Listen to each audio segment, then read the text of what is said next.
Et bonjour à tous, c'est Natcode et aujourd'hui on se retrouve dans une toute nouvelle vidéo. Dans cette vidéo, nous allons apprendre la gestion de fichiers avec PHP. Dans cette vidéo, vous saurez créer un fichier, écrire dans un fichier, supprimer un fichier à l'aide de PHP. J'avais récemment fait un tuto qui montrait comment créer un site internet sur Infinity Free. Dans cette vidéo, je prends en compte que vous avez créé le site internet sur Infinity Free, mais de toute façon, peu importe si vous êtes sur Infinity Free ou pas, ça marchera partout. Il faut juste que vous ayez PHP. Là, je vais juste vous montrer quelque chose qui dure pas longtemps. C'est comment j'ai fait moi sur mon site internet et après on va directement attaquer dans le vif du sujet avec que du PHP et pas du HTML. Donc si ça vous intéresse pas, passez directement à la suite. Je vous conseille quand même de regarder un petit peu. Nous allons ensemble regarder comment fonctionne ce code et ensuite nous allons le modifier pour qu'on puisse voir toutes les fonctionnalités qu'il puisse faire. Mais nous allons surtout nous intéresser à ceci. Donc tout d'abord, qu'est-ce que fait ce code? Ici, on doit mettre que va devenir ce site, donnez vos idées. Par exemple, imaginons qu'on veut qu'il devienne un jeu.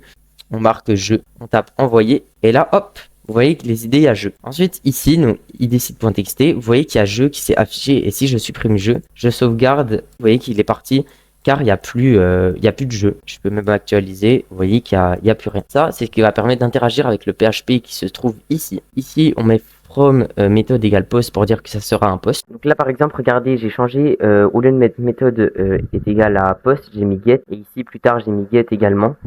Et vous voyez qu'ici, si par exemple on met une question genre n'importe quoi, salut, et qu'on met envoyer, et vous voyez qu'en fait ici il y a marqué point d'interrogation texte égale salut, que si on laisse post comme c'était avant, on sauvegarde et qu'ici on actualise, là vous voyez que si je mets lol, ça affiche plus ici dans la barre de recherche, donc en général c'est un peu plus sécurisé et c'est mieux visuellement.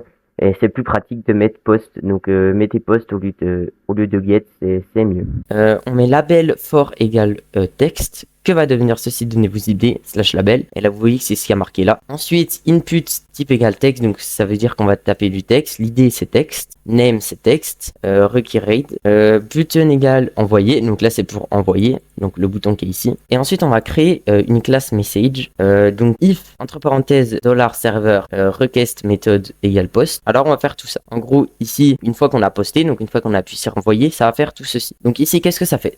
$fichier. $fichier, c'est une variable. Est égal à fopen, veut dire qu'on ouvre un fichier idcite.txt en A. Donc en A, c'est ce qui signifie qu'on va écrire sur le fichier à la suite de tout ce qui a été écrit. Si vous mettez W, ça va supprimer tout ce qui était dans ce fichier. Or dit, impossible de créer le fichier ou d'y accéder idcite.txt. S'il a rencontré une erreur, ça va dire impossible de créer le fichier ou d'y accéder. Ensuite, là, on va créer texte, une variable texte. Donc ça sera le texte. Donc là, égale HTML spécial char avec un S, ensuite entre parenthèses $post, entre crochets texte, bien évidemment c'est le texte qu'on a rentré dans l'input. Alors ça, c'est ce qui permet de protéger des attaques XSS, ce qui signifie que ici, si par exemple on met du HTML ou du PHP n'importe, et si on met pas ça, donc là regardez, je m'ai envoyé, et là vous voyez que ça met des choses bizarres, texte, et c'est pour pas que ça l'exécute justement, et que justement on puisse pas rentrer de code. Si jamais vous voulez vous renseigner, recherchez attaque XSS et vous aurez plein de tutos sur qu'est-ce que c'est. Ensuite, fwrite, c'est pour écrire. Donc, fichier, c'est ça. Donc, on écrit dans le fichier idcite en mode écrire à la suite. Le texte, donc ce qu'on a fait ici. Et ensuite, point, c'est ce qui signifie, par exemple, plus. C'est ce qui rajoute après. /n, ce qui signifie aller à la ligne. Ordi, impossible d'écrire dans le fichier. Donc, ce qui signifie, si jamais il y a un problème, ça met impossible d'écrire dans le fichier. Et ensuite, on ferme le fichier. Lorsque PHP se termine, normalement, ça ferme le fichier. Mais pour éviter qu'il y ait des erreurs, des bugs ou des choses comme ça, le mieux c'est de fermer, au moins vous réduisez le nombre d'erreurs. Ensuite, ça marque vos idées avec 2 BR. Les BR c'est pour aller à la ligne, vous voyez qu'il y en a un là et un là. Si le fichier existe, idcite.txt, le fichier va être égal au fichier idcite.txt en mode R, ce qui signifie lire, ou sinon mais impossible d'accéder au fichier.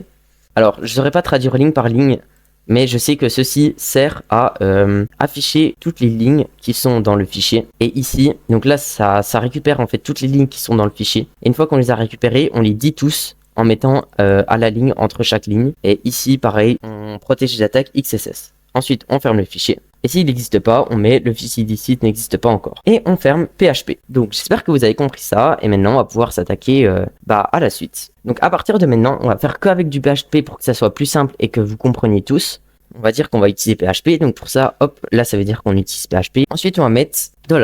donc pour dire que c'est une variable, fh, vous le nommez comme vous voulez ça. Moi je le nomme fh, mais vous le nommez vraiment comme vous voulez. Vous mettez égal fopen pour dire qu'on ouvre txt.txt. C'est important de mettre des guillemets. Donc txt.txt, virgule en w, on ferme la parenthèse, or dit impossible de créer le fichier. Donc ceci va permettre, dès qu'on va aller sur le site internet, ça va créer un fichier. Ça va créer le fichier txt.txt. Ou alors ça va juste l'ouvrir en mode écriture. Car si jamais, là c'est pour l'ouvrir en fait, mais s'il n'existe pas, ça va automatiquement le créer. Texte est égal à, et là on pourrait faire par exemple comme ceci et mettre du texte. Et là on pourrait juste mettre du texte normal. Mais je vais vous apprendre une nouvelle chose. En fait, on met 3 flèches comme ceci qui pointent vers la gauche, un tiré du bas et on écrit en majuscule END. Vous allez à la ligne.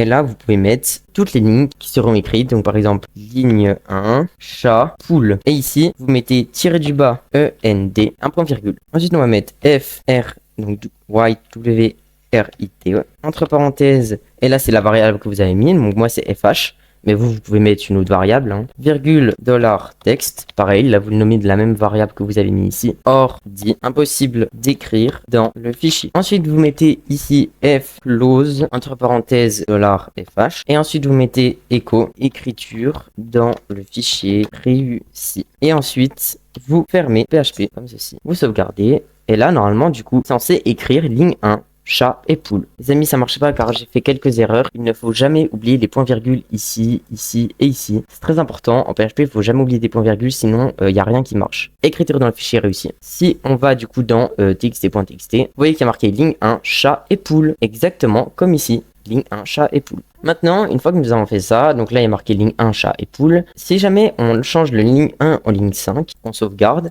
Quand on réactualise la page, on retourne dessus, ça met ligne 5, parce qu'en fait on l'a mis en W, donc ça supprime tout ce qu'il y avait avant. Si vous mettez en A, comme ceci, vous voyez que ça a écrit à la suite. Et vu qu'on n'a pas mis de /n, ça écrit coller. Nous allons voir comment afficher ce qu'il s'y trouve dans un fichier. Donc pour ça, pareil, on va recréer une variable, je laisse FH, vous mettez comme vous voulez. On va redire, mais ici au lieu de mettre un A, on va mettre un R. Et là on va pas mettre impossible de créer le fichier, on va mettre impossible de lire le fichier. Donc ensuite on va mettre une $, on va pas mettre texte mais ligne. Bon, vous pouvez changer texte, ça change rien du tout, mais c'est plus cohérent de mettre ligne.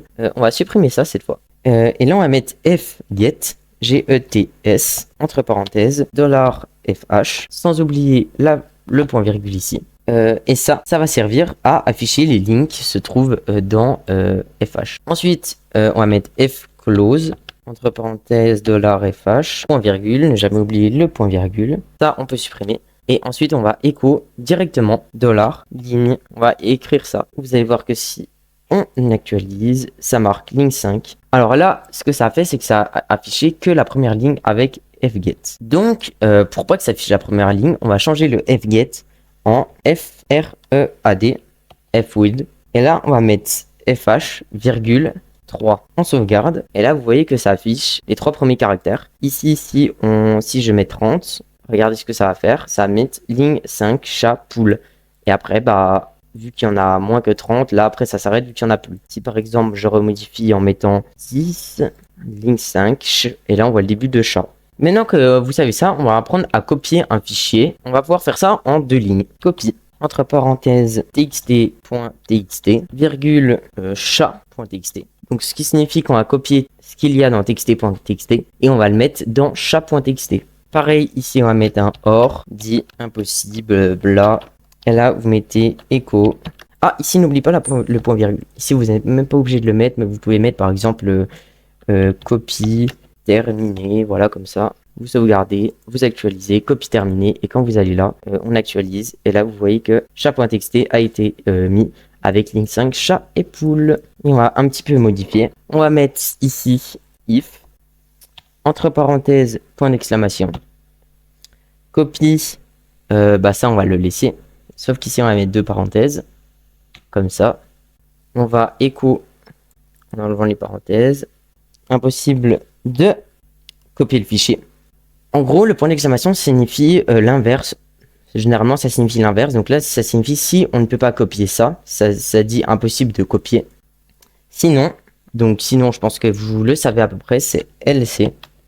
Sinon, on va écrire copie terminée. Là, ça a mis copie terminée. Et là, chat.txt. Donc là maintenant nous allons apprendre à renommer un fichier. Imaginons qu'on veut changer le point .txt, on peut mettre txt.txt, et ben on va apprendre à le renommer. On va changer le copy en rename. On veut que ça devienne test. On veut qu'on modifie, on veut qu'il n'y ait plus txt.txt mais qu'il devienne text.txt. Sinon on met impossible de blablabla, donc impossible de renommer le fichier, là vous pouvez mettre. Sinon le fichier est renommé. Ensuite là on va exécuter, le fichier est renommé, et si là vous voyez qu'il y a txt.txt, si on actualise, il est devenu en test.txt. Voilà. Donc maintenant nous allons apprendre à supprimer un fichier. On va mettre unlink. Pareil ici, là je mets qu'un guillemet, mais vous pouvez très bien en mettre deux, comme ça. Ça revient exactement au même. C'est vous qui décidez. Ici on est revenu à la ligne, mais on n'est pas obligé de revenir à la ligne. On peut le mettre directement comme ceci. Là, ça sera impossible de supprimer le fichier si jamais vous voulez écrire comme il faut. Le fichier est supprimé. J'ai oublié un petit guillemet ici. Le fichier est supprimé. Si on va là, on actualise. Vous voyez que txt.txt a complètement disparu. Maintenant qu'on a vu ça, nous allons aller un petit peu plus loin en apprenant à téléverser un fichier. Alors attention à ça, ça peut être assez dangereux si jamais votre code n'est pas très correct. Mais vous allez apprendre à, par exemple, qu'une source externe. Donc imaginons qu'un jour vous vous connectez sur un ordinateur à une, je sais pas moi, une bibliothèque, et que vous accédez à votre site internet, et ben vous remettez un fichier sur votre site internet qui pourra servir du coup de base de données. Pour faire ça, vous allez voir que c'est pas très compliqué. Pareil, là on met le N, on va à la ligne, et là on va mettre le HTML directement à l'intérieur. Voilà, bon, là je peux vous dire qu'on a fait le plus chiant du travail. J'espère que vous avez compris, hein, bon, forme méthode égale post c'est pour poster, upload, sélectionner le fichier, bah le input c'est pour qu'on puisse sélectionner le fichier, le name également fichier, size 10, submit, déposer. Là c'est la valeur déposée, ce sera le texte qui sera affiché.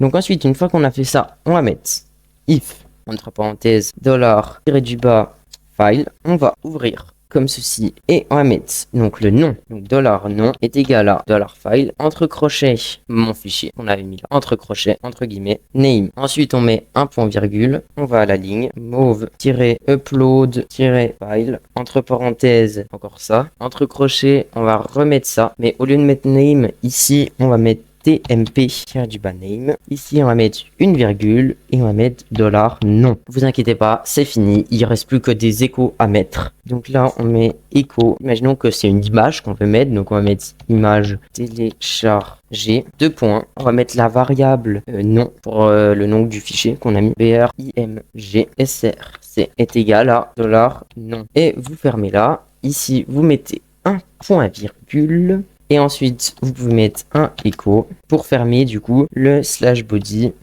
et le /html. Bon, les amis, ce que j'ai fait là, c'est que j'ai un petit peu modifié. Vous voyez qu'ici, on peut directement mettre comme ça, comme ça en HTML pour que ce soit un petit peu plus simple à lire. Et ici, vous corrigez. J'ai peut-être fait une erreur, vous aussi peut-être. C'est bien move updated file. Et ici, corrigez ici. Je crois que j'avais fait également une erreur.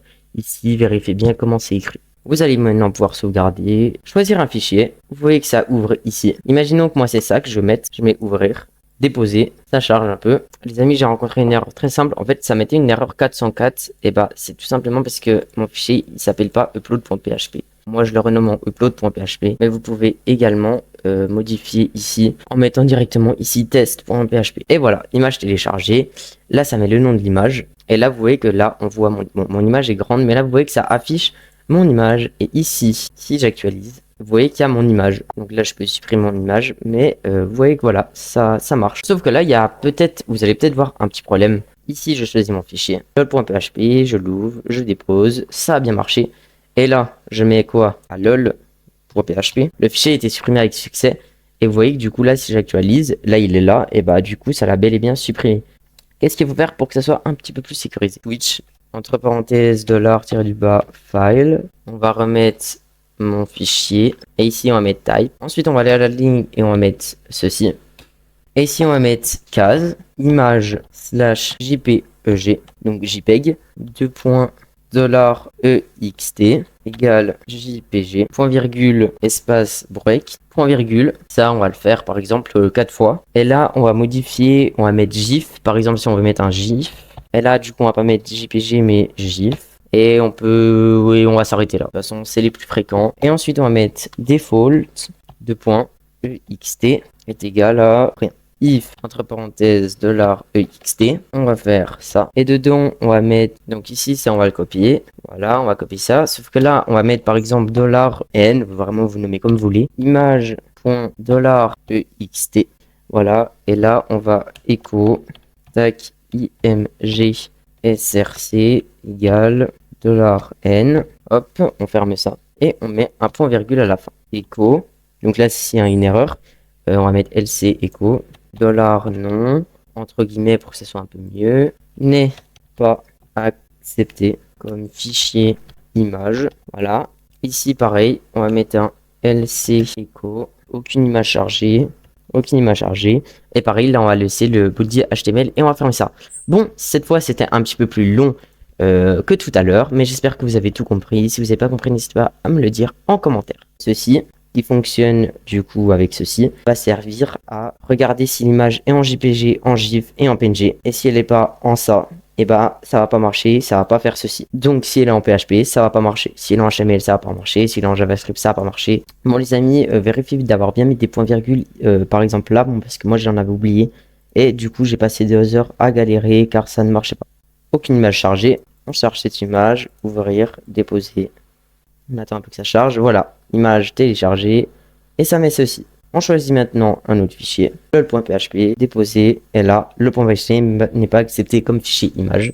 Et là, du coup, ici, on ressort. Vous voyez qu'il y a bien l'image, mais il n'y a pas le.php. Bah les amis, je pense que sur ce, je vais m'arrêter là. Je pense que c'était un plutôt beau tuto. J'espère que je vous ai appris vraiment pas mal de choses. N'hésitez pas à liker et à vous abonner. Vraiment, si vous avez des questions, commentaires, dites tout ce que vous avez. Après, je débute, donc peut-être que j'ai 2-3 petites erreurs dans mon code. Si jamais vous êtes un peu plus expérimenté que moi, n'hésitez pas à me le dire en commentaire. Sur ce, c'était Natcode. Abonnez-vous, ciao.